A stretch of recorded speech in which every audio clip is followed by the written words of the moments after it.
Parecía que habían obrado un milagro, y de hecho así había sido. Habían desembarcado un ejército en las playas de Normandía. Pero entonces se adentraron en los setos vivos de la campiña. Era algo que no se esperaban, pese a que una aeronave de reconocimiento había fotografiado los setos. Los planificadores aliados simplemente asumieron que eran setos en un jardín suburbano de 1,20 m, 1,50 m a lo sumo. Pero estos antiguos setos, con casi 2000 años de antigüedad, tienen de 6 a 9 metros de altura y son extremadamente densos. No pueden ser trepados, los tanques no pueden maniobrar a través de ellos con comodidad, y los explosivos delatarían la posición de las unidades. La campiña de los setos en Normandía amenaza con socavar el impulso que los aliados necesitan para desarrollarse. El ejército estadounidense es un ejército mecanizado, y no puedes mover tanques y camiones muy rápido a través de setos que son tan tremendamente densos. El impulso de los aliados se detiene de golpe. Han pasado 40 días y ellos solo alcanzan los objetivos del día 5. Las bajas se elevan a más de 78,000. Toda la invasión está en peligro. Pero la solución para escapar a este enorme laberinto se encuentra en las páginas del arte de la guerra de Sun Tzu.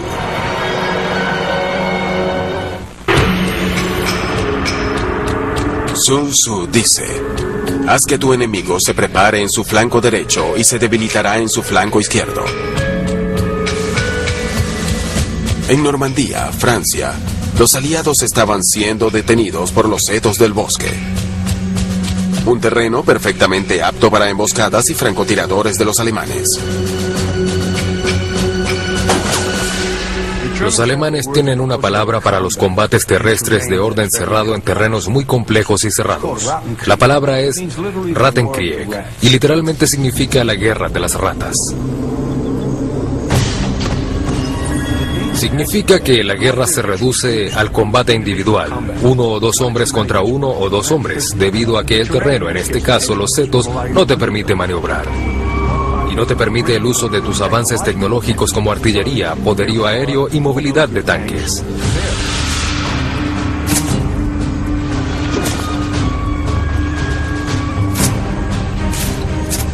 La guerra en los setos fue una guerra terrible. Fue cerrada y personal. Pero quizás lo más mortal en los setos son los Panzer alemanes merodeando en el laberinto.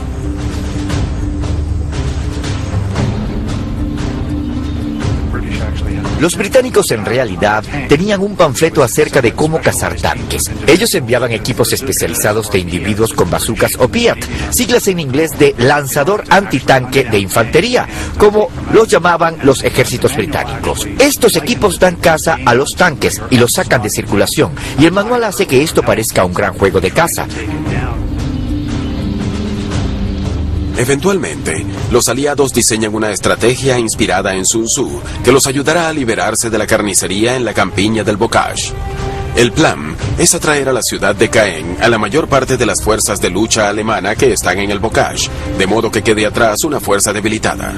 Principalmente porque Caen tenía campos aéreos, estaba cerca de París, así que los alemanes estaban seguros de que atacaríamos por Caen.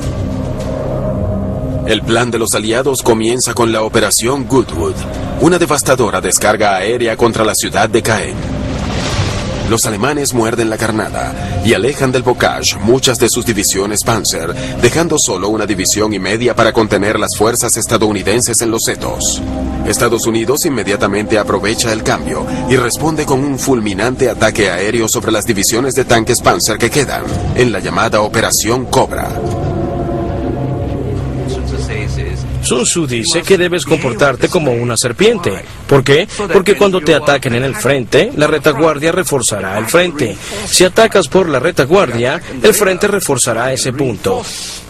Y si te atacan en el medio, ambos lados pueden responder. Así que para Sun Tzu, cuando el enemigo te ataca, en tus respuestas debes ser flexible.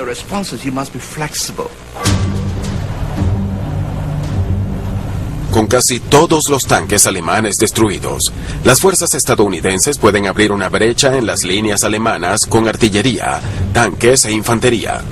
Finalmente, después de varias semanas de frustración, los aliados salen del Bocage.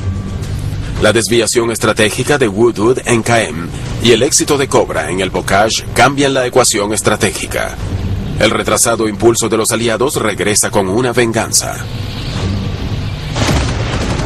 A lo largo de la invasión a Normandía, las invisibles manos de Sun Tzu guían a los aliados a la victoria a través de su uso del engaño, el conocimiento previo y una estructura de mando superior que motiva a todo el ejército a luchar como uno solo.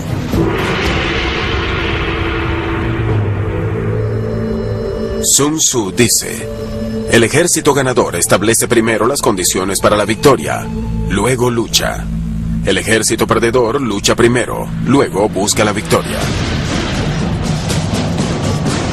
La batalla entre los reinos Wu y Shu está en todo su apogeo. La pequeña fuerza de Wu, ensamblada por Sun Tzu, está en terreno mortal. Son rodeados por el ejército del primer ministro de Shu, Nanhua.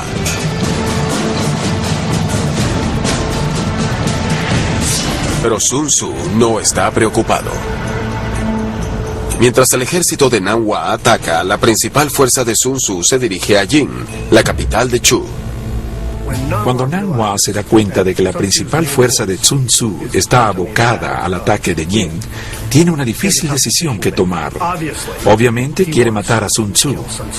Quiere aniquilar esta fuerza al mando de Sun Tzu, pero a pesar de que no cree que la principal fuerza de Wu sea una gran amenaza a la capital de Shu, teme que el defensor de Jin, otro general, obtenga crédito por defender la capital contra las fuerzas de Wu.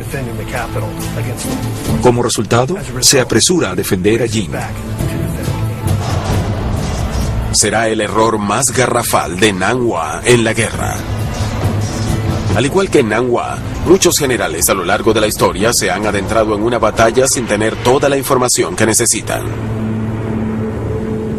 Miles de años más tarde, en las tierras de sembradío de Pensilvania, otro general se apresura a entrar en batalla sin saber lo que le espera.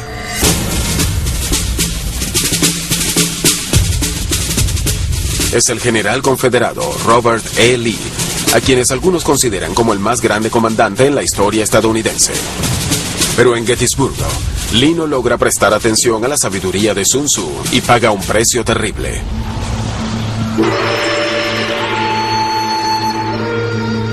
Sun Tzu dice: ninguna nación se ha beneficiado nunca de una guerra prolongada.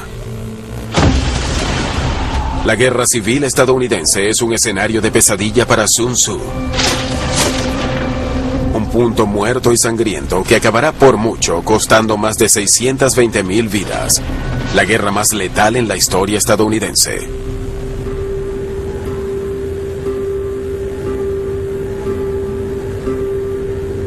Para 1863 estaba claro para ambos bandos que no sería la guerra corta que todos pensaban que sería.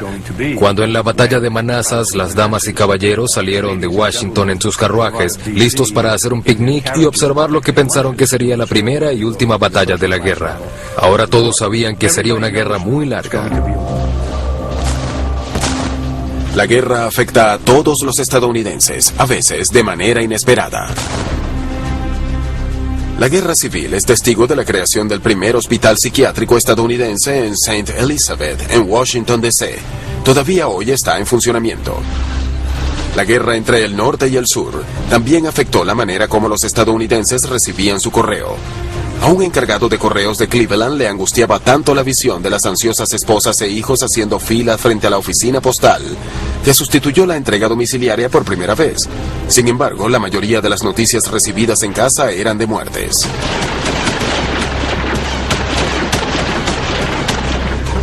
Los buitres se dieron cuenta de que cuando veían un ejército, tarde o temprano había carne para comer. Y a medida que los ejércitos avanzaban, ellos también se iban moviendo, cientos de buitres sobrevolando los campos de batalla, esperando la carnicería, las heridas abiertas, para picotear los ojos y comerse las entrañas, como harían con cualquier otra carroña. Eran escenas horrendas, pero eso es lo que es la guerra. Es horrenda.